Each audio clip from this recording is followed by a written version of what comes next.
Buonasera e ben ritrovati con l'informazione flash di New Sicilia. Queste le notizie più importanti del pomeriggio.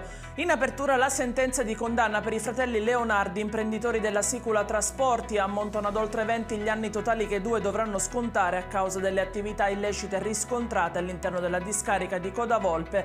La decisione della terza sezione del Tribunale di Catania dispone anche la confisca delle società coinvolte nella vicenda giudiziaria.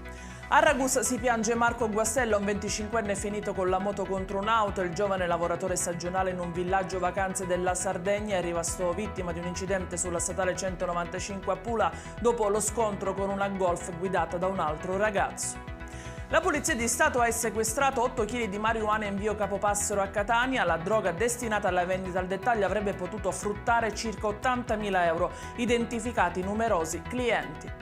Scoperta dalle autorità catanesi una vera e propria discarica abusiva nascosta tra le case di via De Lorenzo, il proprietario, un 29enne, è stato denunciato per traffico illecito di rifiuti e per aver realizzato una discarica senza autorizzazione, mentre l'intera area è finita sotto sequestro.